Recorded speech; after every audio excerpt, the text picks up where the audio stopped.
the strategic management maturity, does your organization measure up? I mean, that conjures up a lot of things about strategy maturity, management maturity, and a whole series of variables that take up in that particular topic.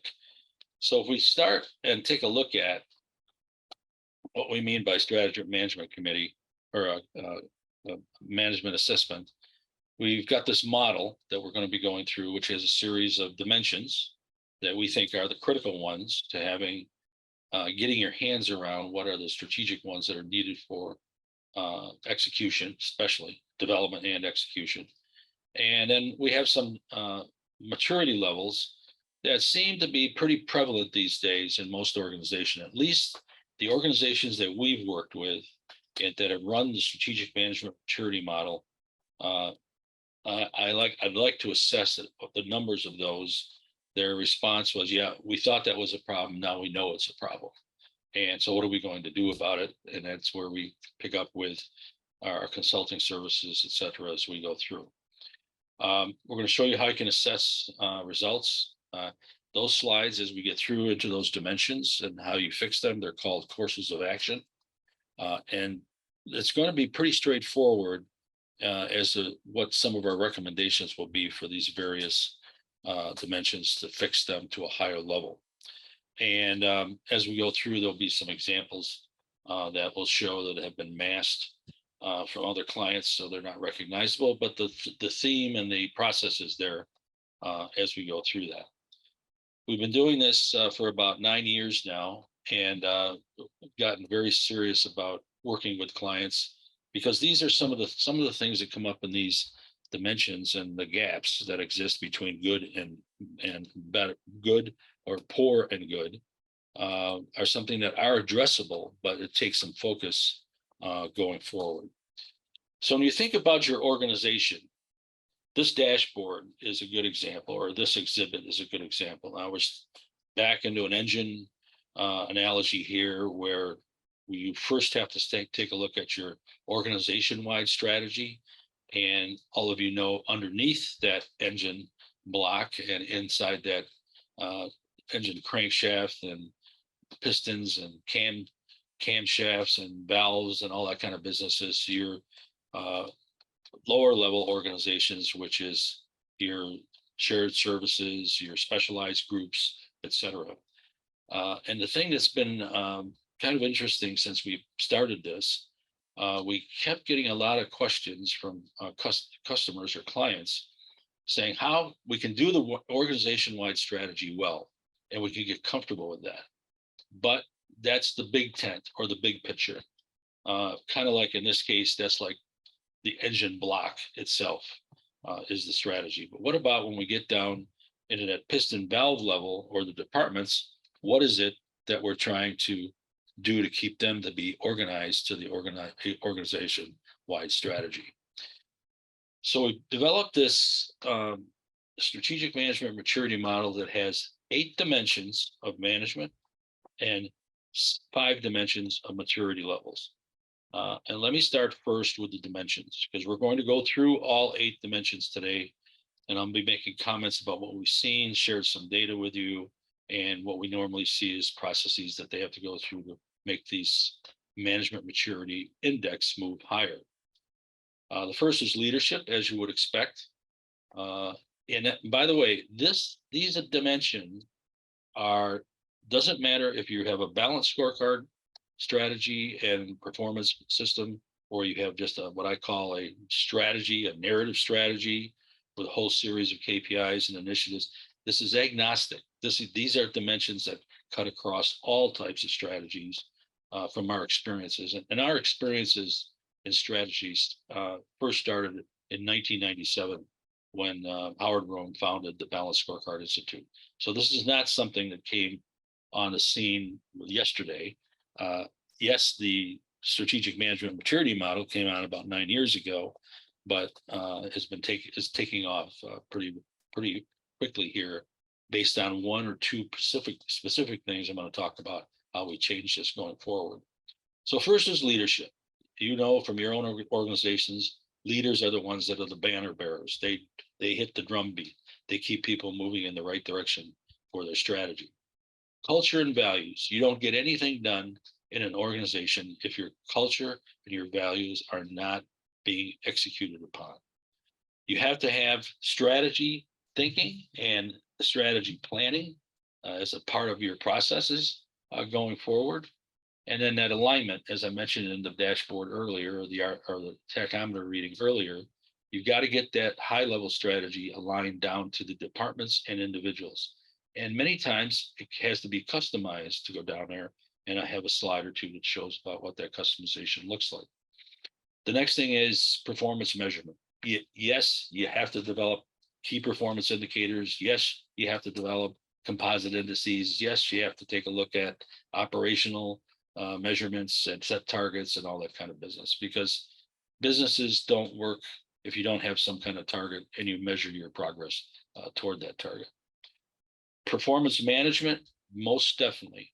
And this day and age, when you start aligning your strategy across your organization, if you do not have systems in the background that help you collect the data, report the data on a timely basis, you are signing up for a lot of work to do this by the old fashioned way, which most of us know is Excel.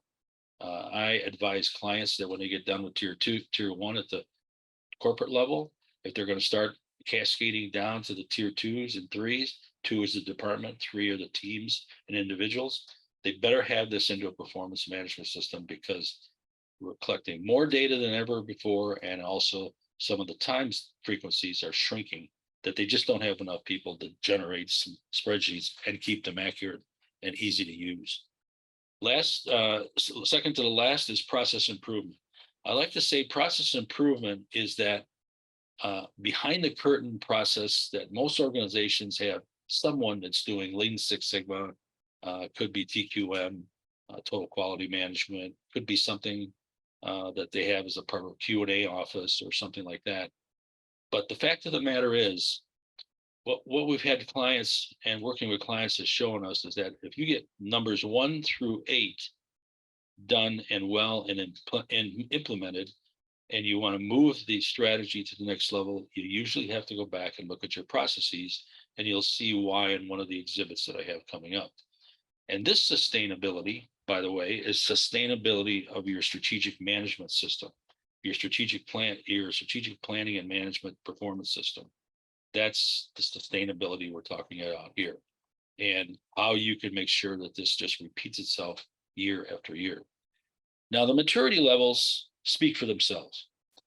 If you're working in an organization that you have a strategic management maturity level of ad hoc and static, you pretty well know every day when you walk in the door, something else is going to grab management's attention or the workforce's attention that they have to work on, because two things are happening. Either it's working the way it was supposed to work, or in most cases, you're off the rails on some kind of a project or a strategy that you have going. So you make stuff up as you go along.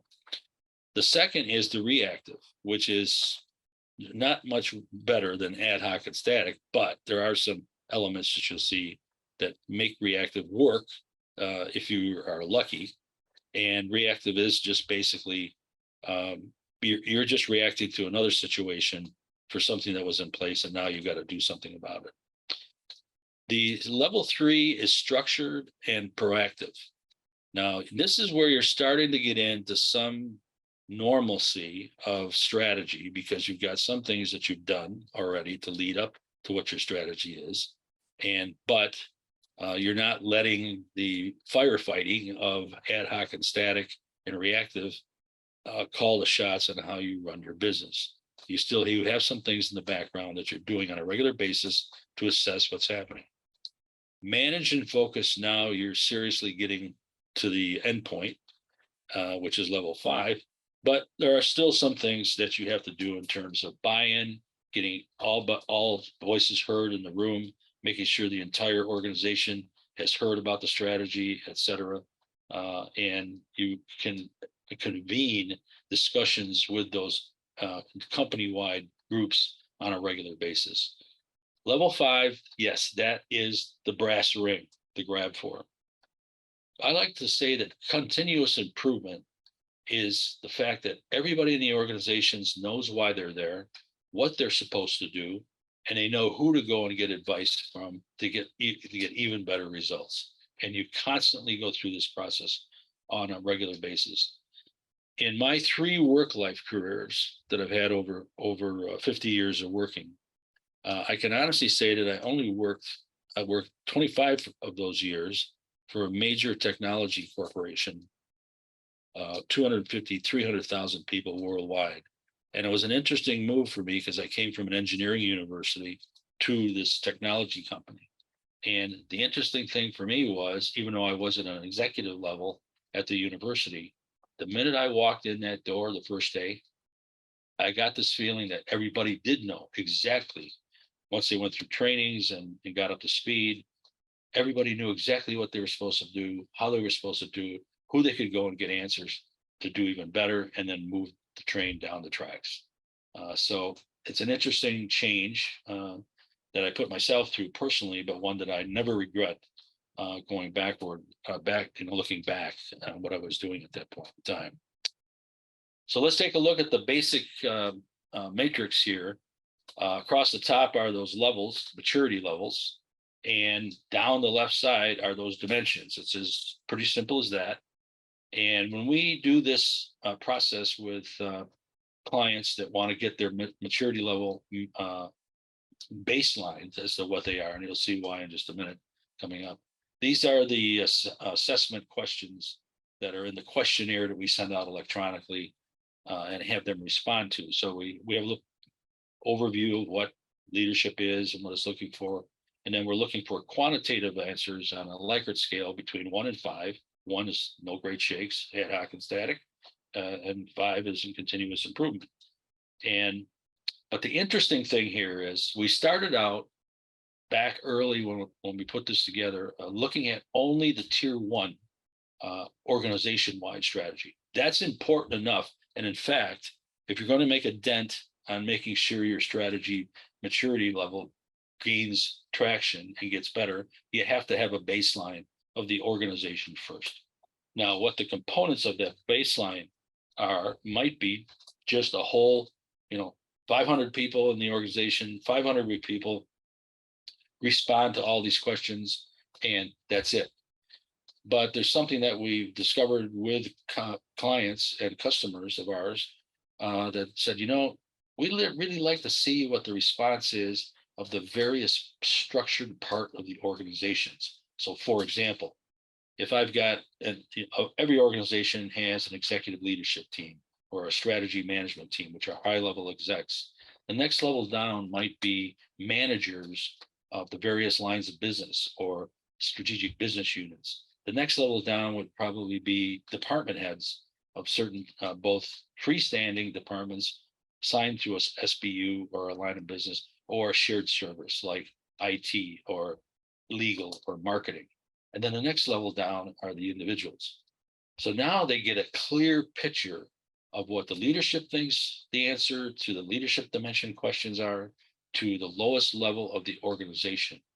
And the thing that's probably the most important about this process is that it's totally anonymous. And we have been able to master the details of keeping that anonymity very valued, and we get the data that they're looking for. What do the execs think about leadership? What does the lowest level in the organization, and what are all the perceptions in between? So you look at, I'm going to just take that first one because we're going to, just so you get a feeling for it. So the question, the answers is on some of this: leaders dictate command and control, otherwise disengaged. Well, that otherwise disengaged is something you'll see coming up in a minute, that basically says they create the strategy behind closed doors and they don't really improve. They don't really reach out to get input from the organization. The reactive leaders dictate but gather feedback when they feel they need it. And that's not good either, because it's only like, well, you wait until we're in a problem, then you come and ask me, as an employee, what we should be doing about this. Structured and proactive is the leaders are the model setters. They model the behaviors and values, but engage with direct reports only. They don't open up to the entire organization. Better is better than obviously level 1 and 2, but they've got to take one more step, and that gets them to level 4, which is readers empower many employees through an ongoing engagement. So yes, you do have the annual all hands meeting. Yes, you have the quarterly meeting that's a quarterly all hands meeting. Now, in this day and age, you might have some blogs that you put out or some broadcasts that you put out on the internet. The point is that you've got a regular stream of reach out in this leadership dimension to employees. And last but not least, you've got leaders and employees fully engaged in continuous dialogue, which is based on a team-based culture. I don't know many organizations out there that don't employ teams. And it's not the technology teams, it's teams put together for a specific purpose to work on a specific project, follow it from beginning to end, and then go back to doing their regular job, so to speak. And this one is very, very aggressive.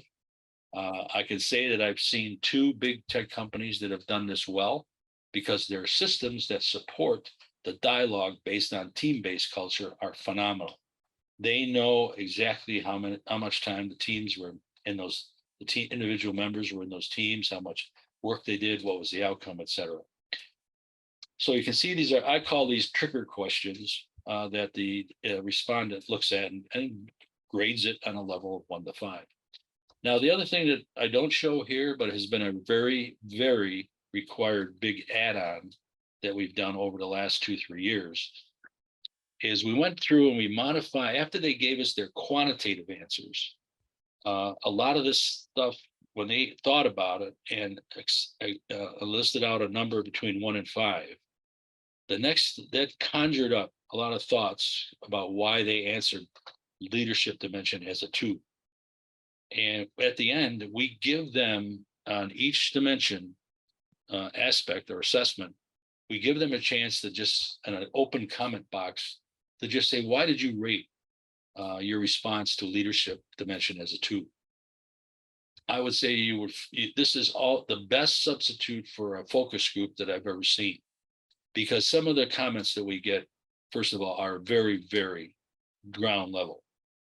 For instance, I've seen on the culture one, I've seen responses in the comment box that says, our work environment here is toxic. Major statement for somebody to say that's going to go into an anonymous process, but will be shown to the results to everyone that, yeah, is there more people that wanted to say it's toxic but didn't, but this individual said it was. We have no processes documented. Consequently, we waste time finding about how things are supposed to be done as opposed to doing them so we can be more efficient. That's a major statement that picking a number on a scale to 1 to 5 doesn't work very well. So I don't put any examples of comment boxes in here because quite honestly, the comment boxes comments might be have you figure out whose organization it is or what type of organization it is. But let me tell you, very, very critical responses came. And that is something that management sometimes acknowledges it and knows that that's the case. Other times they said, this is the first time we've heard this. And the other thing is that now they know they've got to do something in the background to fix that. And we're going to talk about how that is done going forward. Well, the first thing that transpires here is you get done with, you put the survey, you put the questionnaire out. We do all of it electronically. And so we don't collect IP addresses. We don't collect names. We don't any of that stuff. In fact, in some cases, I've actually had execs call me and say, yeah, when we give them a progress of how in that case, how the structure of the organization is progressing. Sometimes they know this from the beginning. They'll say, why is departments A and B saying this for C is not? I don't know why. I said, because I don't know the people that answered the question. And that's how aggressive the response to this can be and useful for the executives. So let's say you went through, organization went through, and this is what the results were. Now, every one of those colored cells has a value on it between 1 and 5. So, no data or only ad hoc performance measures are collected. Whatever the results came out to, it was, barely it went through 1 and didn't get out of the 1 category, so it could not be an orange color for the next cell. Good ones on level 2 to be, and the interesting thing is when they get done with this, the answers they get is that we thought that we knew we had these problems. Well, okay, this was a stamp of revelation and evidence that says you should start to be doing something about this, because this is not going to fix itself. You've got a baseline now that says what your maturity index is. And then we put all that together and we come with an overall organizational index, which in this case probably will look like somewhere around a low 2, maybe depending what the numbers were for each of the cells in there. Were they a 2.1 or were they a 2.9 or something like that? The point is the next step, because the question always comes up, well, what are we supposed to do with this? Well, the first thing you need to get out of your heads is, as I tell clients, is everybody wants to go to be a level 5. There's no question about it, because they know intuitively, and maybe from some of past employment experiences, that working in a level 5 organization is a much better world than a level 2 or 3, or a 1. It's definitely 1, 2, and 3. So what are we going to do about it? And most management and executives will say, let's get to level 5 by the next year. The problem with that is it's not possible.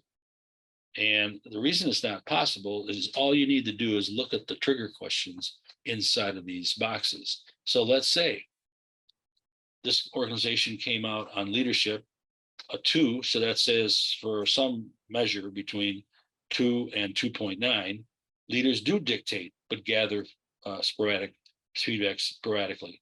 So what can they do? I like to look at 12-month horizons to fix the cell movement on the maturity management maturity output. So the first thing is you say, let's put in place some processes ourselves or things or action items to move this next iteration of the maturity model, to move this particular leadership dimension from a 2 to a 3. Mainly because look at what's inside of here. You got behaviors you got to look at. You got to do some values engagement. You have to do some engagement analysis. So you got lots of things that get spawned off of this activity just to move this one person dimension from 2 to 3. And I'm not going to talk about the level of the intensity, a 3.0 or 3.9, but the fact of the matter is, let's just get into the playing field of the next level. And you do that on every one of these, and you can start to see the amount of time and work it's going to take you to move those forward. Because in this case, every one of those cells needed to have a very focused line item, action item that we're going to be put in place to try to move them from 2 to 3. The good news is they don't have to think about it. They don't have to just say, I think we should do this. This starts to get down very specific about what you can do. And what we have built in the background, when somebody says, I need to talk about,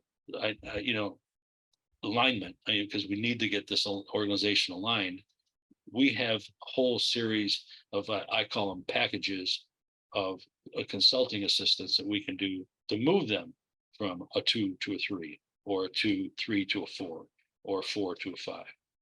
But the point is, you can't eat the entire elephant in one sitting. You got to take time as you go through the progress of moving these organizations from level 1 to 2, 2 to 3, 3 to 4, 4 to 5. Here's the same thing. And the only thing I'll tell you about this one is, this is one that the organization decided to have their board take the strategic management maturity assessment. And to be quite honest, I was a little surprised about some of these yellows or these orange that were in here at level 2, because this was a very engaged board. And somebody might say, well, why were you surprised about level 2? And it's like, because in this case, this board was classified as a hands-on board when it was doing its interaction with the CEO and the executives and during the board meetings.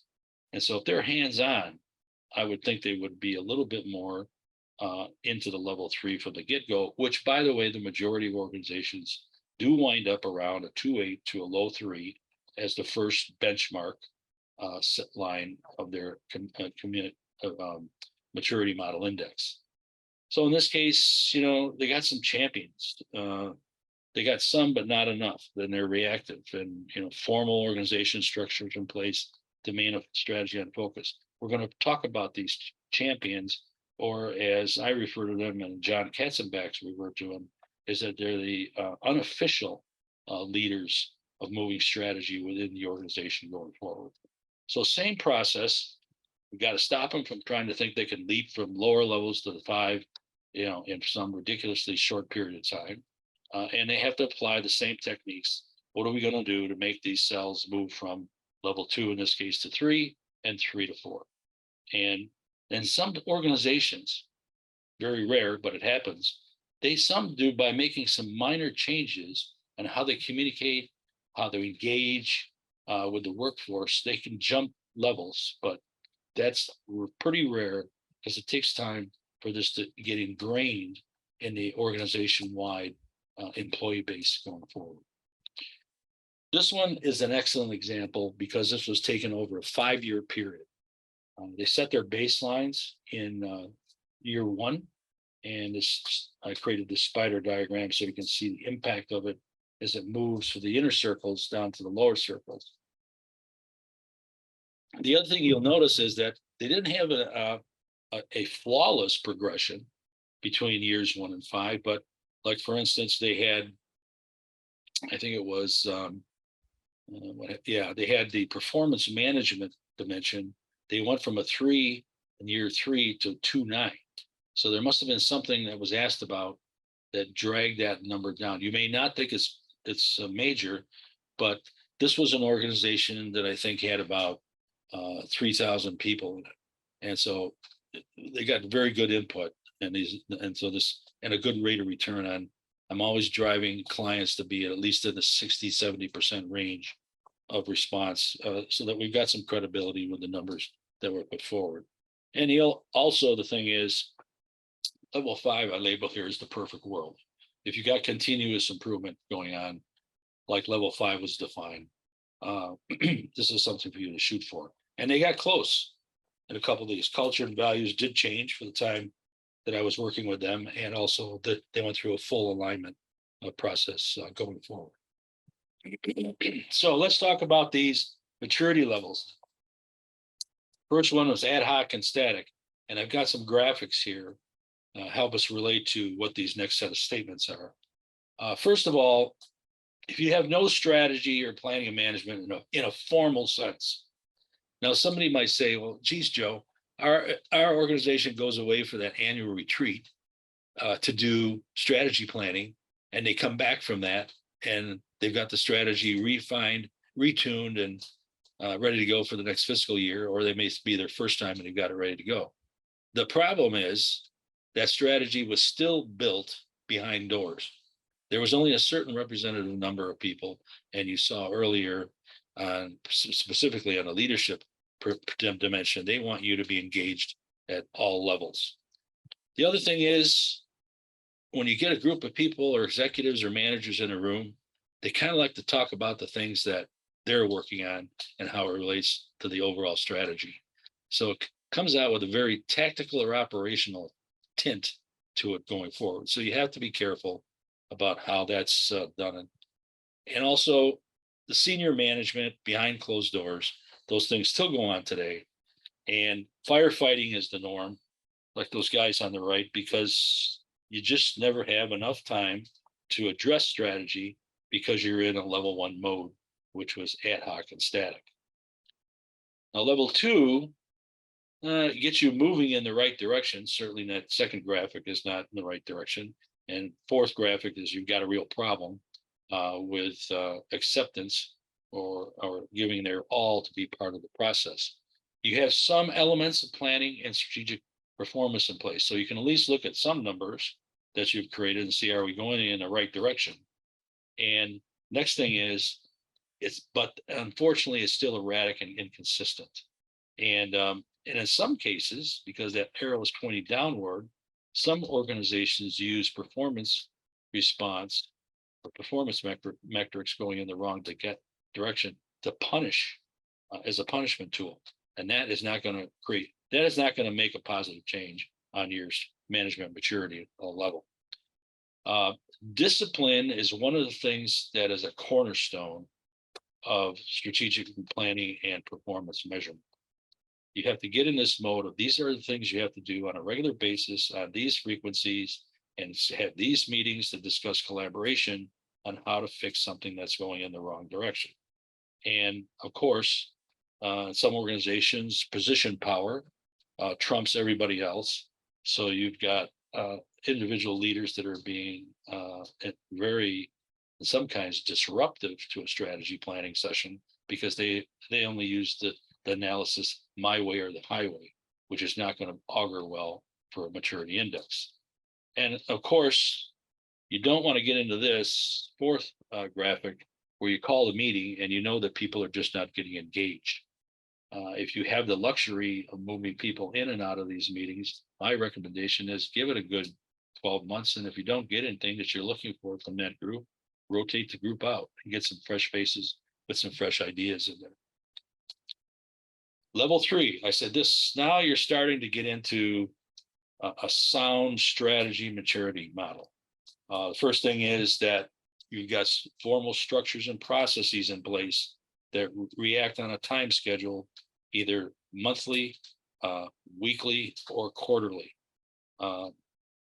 Notice I didn't say anything about annual there, because when you look at what's happening in performance and strategy, measurement and development, and reporting especially, annual collections of data points has now been crowded out, which it should have been all along, because you've got the computing power based on cloud-based performance management systems that collect your data and report on it in at least a quarterly basis and down, some cases even real time. The reason annual reports, annual frequency data collection is because by the time you get done with it, it's 12 months old or 11 months old. You roll it over to the next year. You don't get to doing the analysis until end of January. So now another month's gone by, and this is pretty old stuff. And the business that you have to look at is that there's data that can be collected on a regular basis, what will give you signals that something's wrong in the current year. And that's why you want to definitely have something that's more proactive versus reactive. Activities on a regular basis, subject to improvement over time. This is what you gather people for, is to get input about how they can make it bigger and better.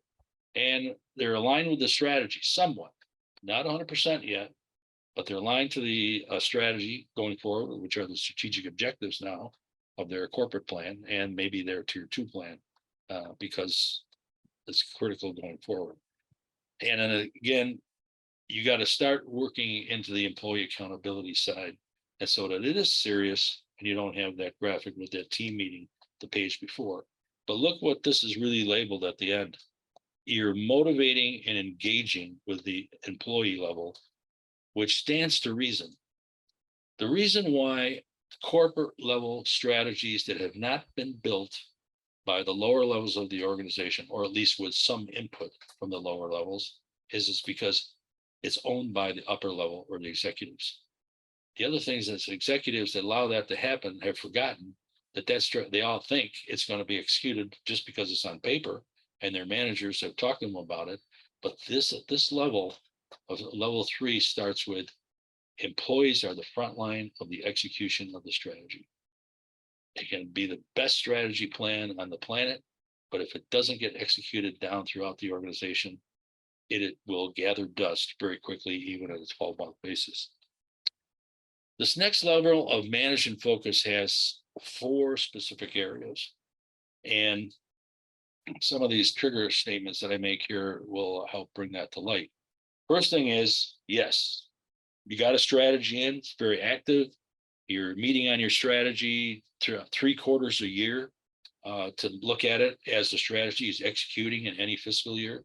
And then at the 4th level, 4th quarter, you do a deep dive into the strategy and you look at some very specific things that I'll show you coming up to the next year's strategy. By the way, the other thing that you have in place here which is critical, is the standards and models have been set for strategy management. And that comes with a very high level of trust of management exists among the employee population. It's very interesting when I bring up this topic of trust with organizations, say, when is the last time you've had an analysis done that kind of proves the point that the trust that you think is there really is there, and to what level? And because I think, because we move so much at the speed of light now with business based on systems, and of course, the pandemic thought really show the importance of being together. But we're pretty much in the world now that says a lot of us like working from home, and a lot of execs like the mandate back to the office, and they find out when they show up on the first day of the mandate that people are just not coming back to work. They'll be happy to work at the end of the wire. So this trust thing we're going to talk about in a little more detail coming up. You are formally engaging in the process and engaging with employees at all levels. And in this case, in day and age, with the momentum swinging toward remote work, you're going to have to be creative about how to do that. And here's why. When I was working for the tech company I told you about for 25 years, I started work as a manager. I had everybody in one office building on one floor, and that made things pretty easy to do. And they were all US based. And then all of a sudden, our upper management at headquarters said, you guys out in California are living in some pretty high priced office space. You either got to move to another building that's less price, do the same thing, or we'll offer you the capabilities to work from home. Now that was back in the year 2000. And part of our job was also to do work in the US, but also internationally. So we were not always in the office when we were doing what we were tasked to do. So this whole business during the pandemic, when people were just going totally stressful about working from home, when I saw stories and hear the reports, it's like I couldn't figure out why I couldn't associate myself with that. And it was because I had adjusted to how I could work in a at-home, disconnected basis from being in view of each other every day. And one of the things that I had to put in place were electronic capabilities to stay attached to my group outside and after the annual kickoff meeting, which was still face-to-face, but the rest of the year was all working remotely or digitally or by virtual. And you have to figure out how to measure and make accountability work. Because if you're not, you're never going to look back once you start doing this process, because everybody wants to go back to the old ways. And that's what's driving this change from the pandemic going forward. So let's talk about this trust thing. For several years now, when talking with executives and even department heads, not to say that there are many other models out there of what came out of the building a high trust organization textbook was, but it's pretty sound in its design, and the responses from year to year collection of data around trust seem to stay pretty steady with the clients that I work with. And you can see it's got some components on the left, and what we're looking for in an organization is some perceived acceptance, but also the satisfaction at the employee level. Because if the trust is there, the employee performance will come along. If the trust is not there, you're hitting a headwater that you may never able to move forward against. So in this case, the first thing is management has to show a very explicit communication and contact with the employees and stakeholders. Employees are a type of stakeholder. You could also say that in a particular part of the organization, even customers, talking about the customers, management has to look for the concern that they're showing for them. The second thing is you have to be open and honest. I remember in that university environment when we started as a team, an executive team, there was a critical problem at the university. Private university, no endowments, hand to mouth, September 1 to August 31st. on tuition levels, and no scholarships. I mean, this is pretty mainstream. Stay focused and get us through the year. And one of the first things I advised the seat president of the university about was we got to start more communications with the faculty and the staff.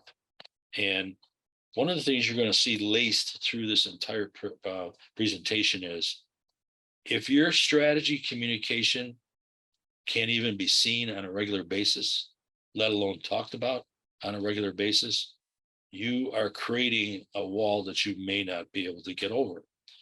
Now, some of you that might have followed some of my white papers from the Institute, you'll remember that one of them was the essence of strategy communications. If you're not doing communications on a regular basis about strategy, you may find that as you're leading the group, there's nobody following you because they just don't know. And you're either keeping it hidden for reasons you let them make up the reasons why it's hidden, or you're not a communication type individual or organization. So you got to be open and honest about it. You got to be honest about what's right, what's working, and what's not working. You have to be able to identify with the workforce from a management perspective. I mean, we're trying to build trust here, and you hire an employee, they trust that they're coming in to an organization that knows how to make the organization run so that everyone can achieve their own set of individual goals, like the right salary, like the right development, like the right challenges, variety of work. And of course, managers and executives have their own elements that they're looking for from an organization that they feel could identify with what they need going forward. This reliability one is tough. And the reason it's tough is because this basically says, as a manager or an executive, you're going to deliver on what you told us at the all hands meeting or at the second quarter all hands meeting.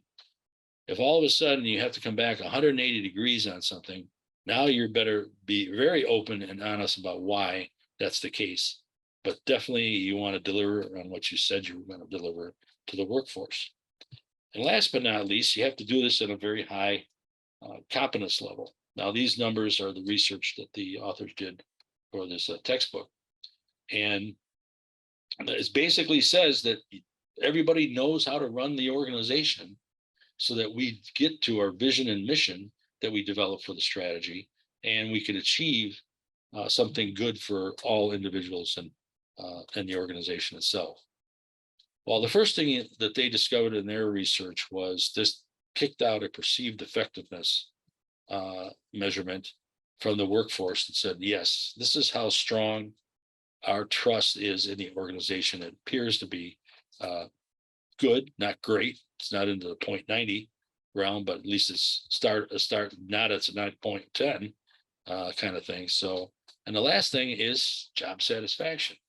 I mean, employees want to know that they're satisfied with what the organization's development is developing and delivers to them. But remember, you have to keep in mind that satisfaction is one domain, but in regards to employees, you got to talk about engagement as well. And engagement is that piece of the pie with employee satisfaction that puts together whether you have a good, solid workforce culture moving forward. Now, level 5, continuous improvement.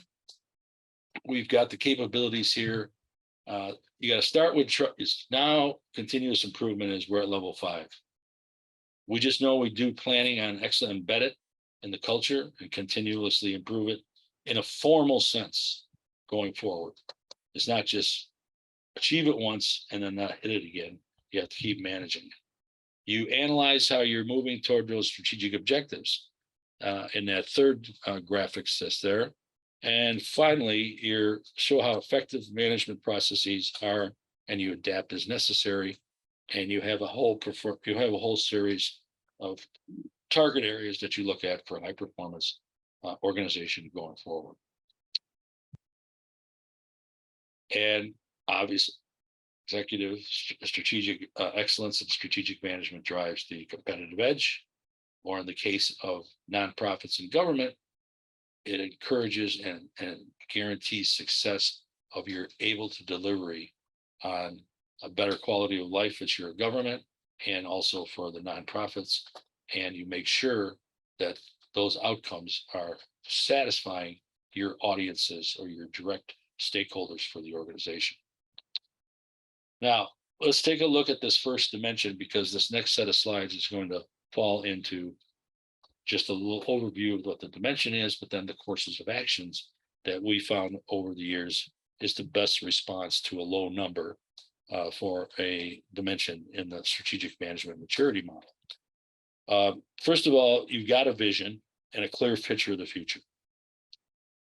By the way, this is something that's not only in for-profit organizations, but also governments and nonprofits. And I'm not going to be bashful about saying if you're in a for-profit organization, you have one thing and one thing only to look at, and that's the attainment of your vision, which usually is tied to making money, because that's what for-profit organizations do. And I worked with for-profit that 25 years with that high-tech company. It's all about the money. The university, 13 years, was all about serving the needs of the students and the staff. A whole different thing, because we were a nonprofit organization.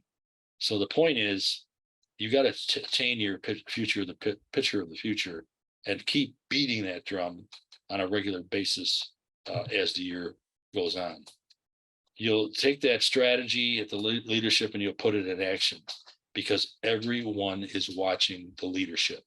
And oh, by the way, the leadership is not just the executives for tier 1 organization wide.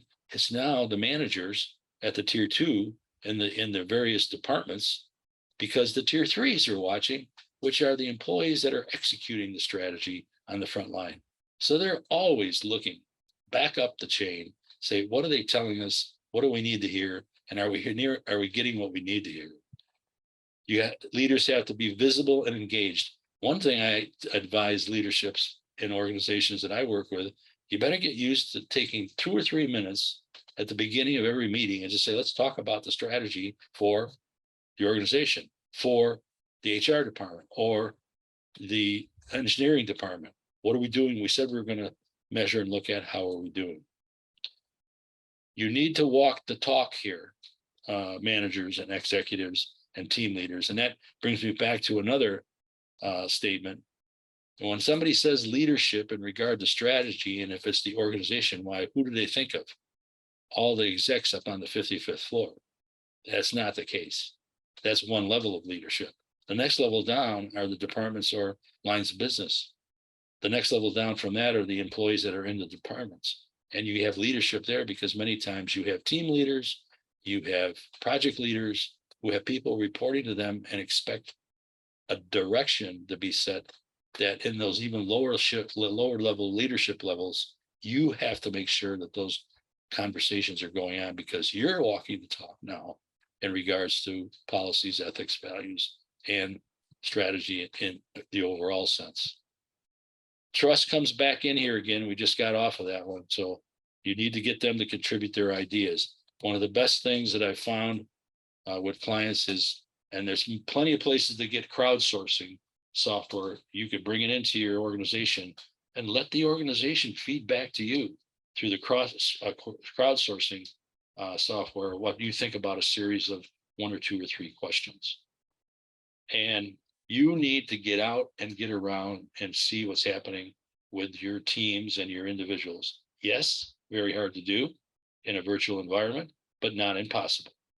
I mean, if you take a hold of technology and it does nothing that's exotic or expensive, you can put together very good walkarounds that you can say with your departments and the rest of your workforce. This is a great quote that I heard. Now I'll show you the quote where it came from in just a minute.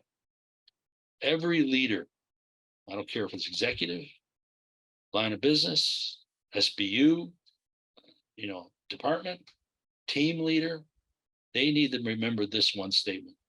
There are no bad teams. There are only bad leaders, because your position as a leader says, I know where to take these guys and gals forward and moving along. That, by the way, came from the movie G.I. Jane.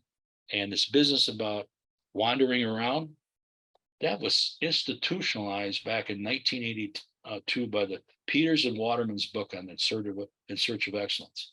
It was the process called managing by wandering around. When we're all together in one location, that's very easy to do.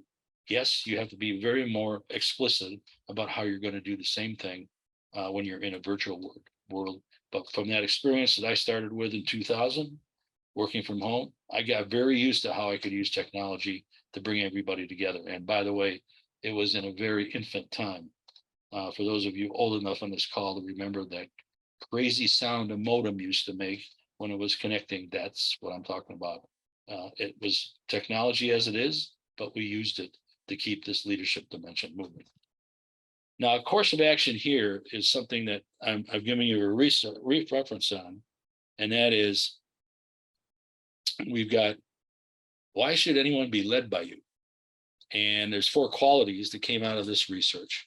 First of all, it goes through that business about engaging with your direct reports about and show their weaknesses. The executives that talked about this. Executives and managers should be listening more to collect soft data and then collecting the hard data to match up with what you think you heard during the session. So listen more, talk less, and let them know, though, that you're going to set the empathy level very high to emphasize with that. But the key thing is you're going to have to deliver as a team and reveal their differences. These executives did, or leadership did at this point. The reason being is if their research and their hypothesis is on these 4 qualities, if you don't do those, you could find yourself in a top position without these qualities, but that leading or following you will not be sustained. Let's talk about culture and values, the dimension. Leaders and shared understanding. That means you're banging the drum on this on a regular basis. And the other thing is you can see a mature workforce when the values, you start to see the ownership that the employees feel for this vision and of the organization. The second thing, and I've started to get very specific about some lines here, back to that trust and transparency big thing again, and you're communicating with candor about what's going on in the organization. The course of action on cultures and values, you got to put some programs or initiatives in place, like maybe a revised satisfaction survey or focus groups. You got to do culture assessments. Got to get a strategy communications program going. And you have to say, if you don't have values, you got to get them developed. It's kind of hard to think that that's be the case, but I think within even just before the pandemic, my last tech company I was consulting with, they didn't have any values, and I spotted it right away from their website. Kotter's a good place, got a 8-step process.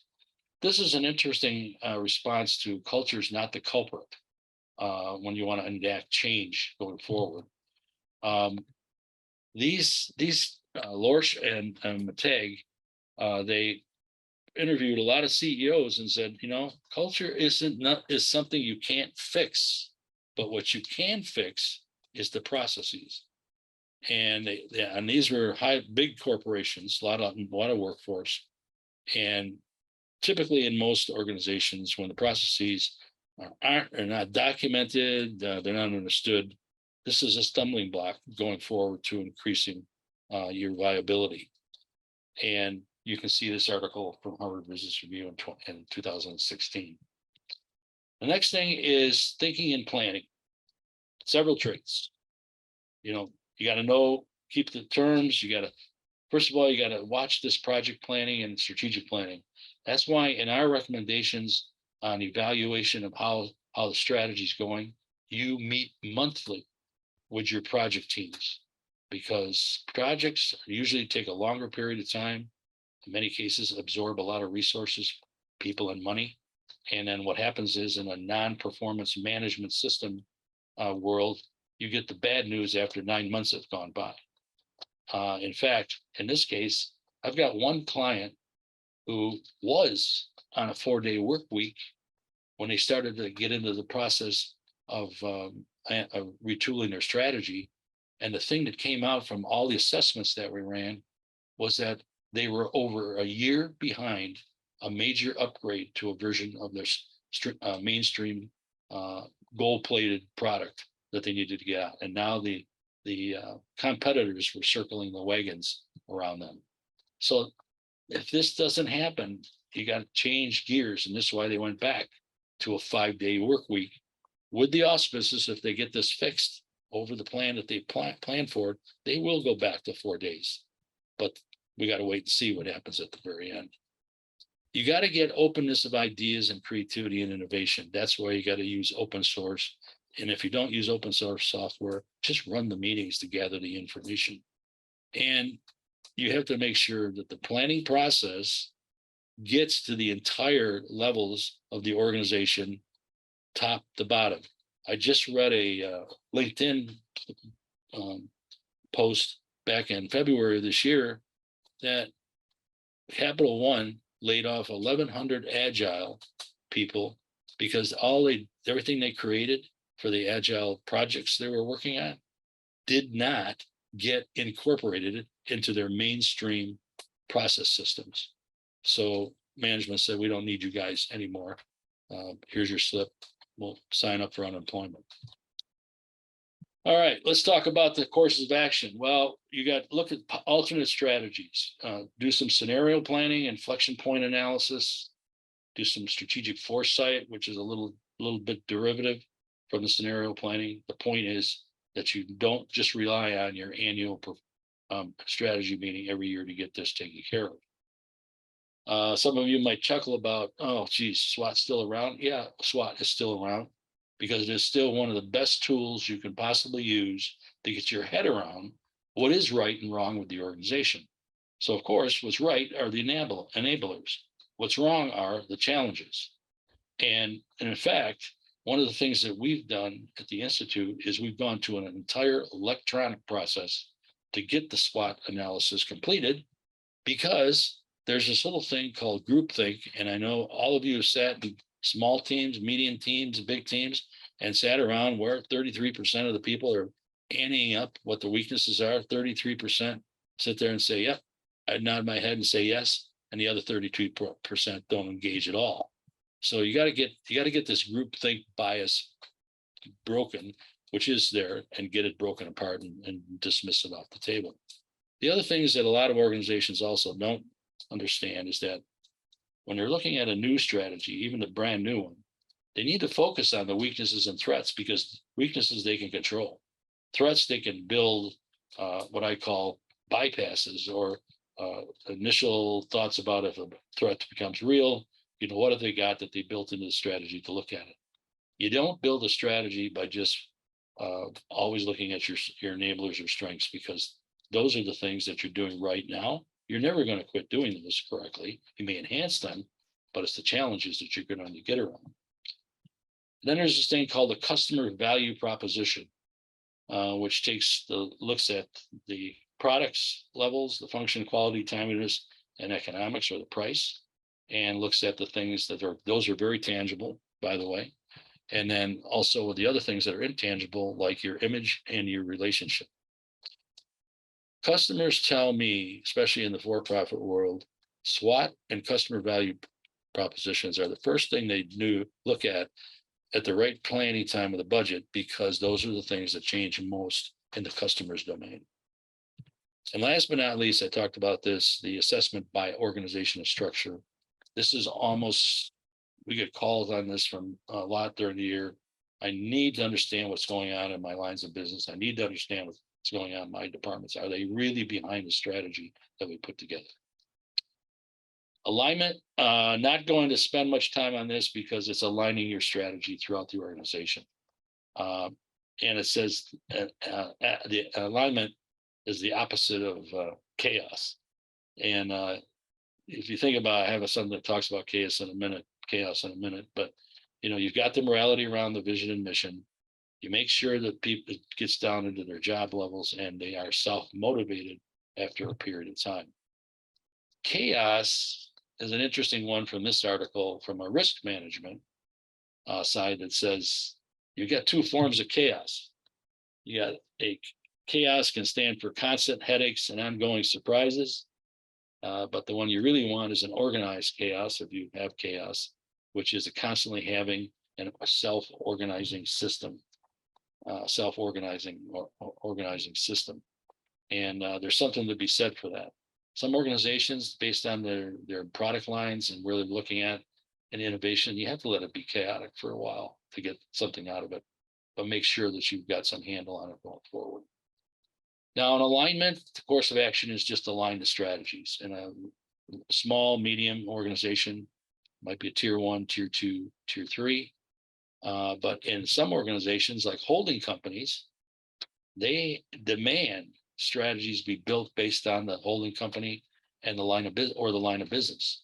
You know, you might have airplanes versus mining equipment versus chemicals as a mix for the holding company because they diversified their business.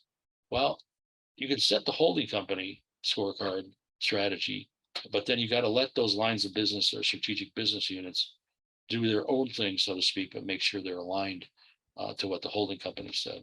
And this is where, at the lowest level for teams and individuals, you can start getting into SMART objectives at those department levels and or OKRs, depending on what you want to do going forward. KPIs, they just need to be there because you need to focus on outcomes, not operations. Yes, you are going to have KPIs for operations, but you're not going to put a label on them that the number of widgets made every month is this, because that's not strategic. What you're looking for is, are you doing that in a more efficiency manner? Are you doing that in a more innovative manner that competes against other organizations with the same parts or something like that? And it definitely is not the money spent or the task completed or the outputs delivered. You know, input, process, output is operational. Outcomes, intermediate and end, are what the strategy objectives are looking for. You have to make sure you use the right measures in there, and you make sure your frequency is working, as we mentioned before, staying away from 1 year collection to weekly, monthly, quarterly, usually is the focus. And now you're into the team and organization performance as a whole, not just individual performance at the higher levels. So what are you going to do? If you've got a balanced scorecard, you've got these family of measures built in. If you have just a strategy and haven't built a scorecard for that, you're still going to have some strategic context with objectives and intended results. And then from that, throughout your process, there'll be some things that you'll create here.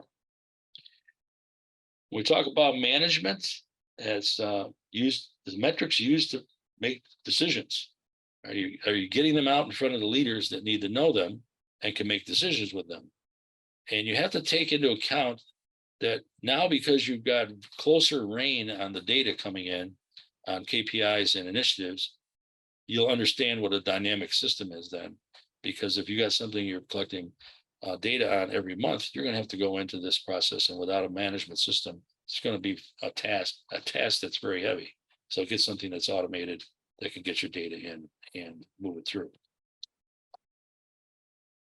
This is just a course of action talking about a performance management system. Not going to spend time on this one. Now, process improvement. This is all about looking at, are your processes documented? How can they be updated? Do you have the right processes and skills and technologies to put in place? And do you have the right competencies and capacities? A lot of organizations are really great about building initiatives and projects, and to find out they don't have the competencies to run those. So what now? And of course, the employee awareness of the customer's expectations going forward.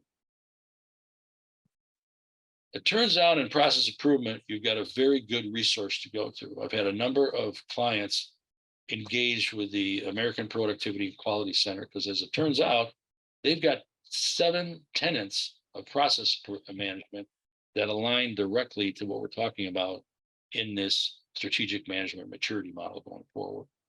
So I'll just leave that as a reference. I've had one client, they were in a class and she went onto their database when I started mentioning this.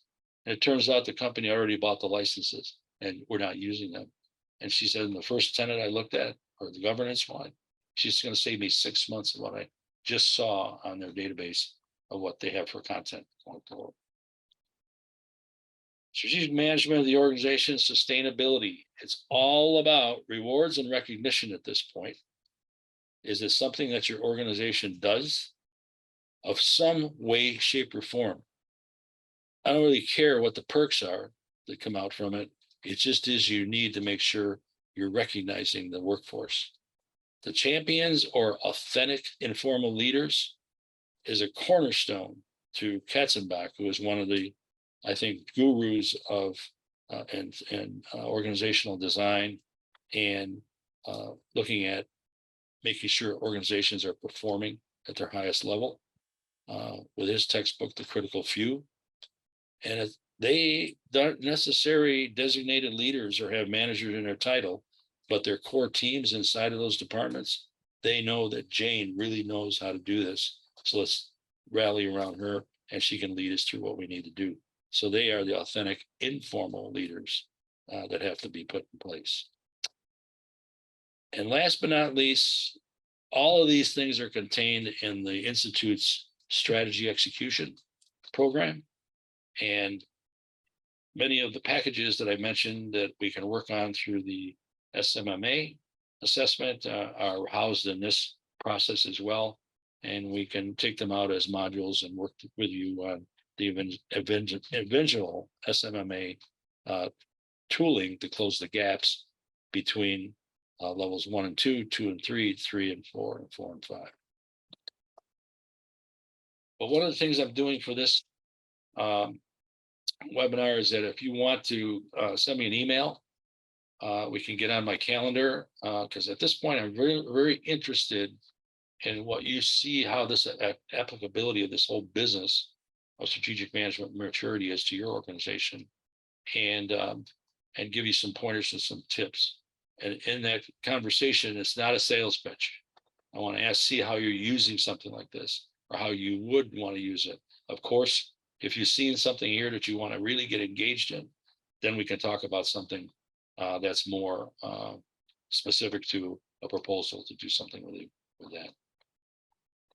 So the first thing is I want to thank everyone that came and the ones that stuck over the 60-minute period. Don't be shy about sending me an email, and I'll reply, and I look forward to hopefully hearing from you. I hope everyone has a great rest of the week and that you can get started on your strategic management maturity assessment at your earliest convenience.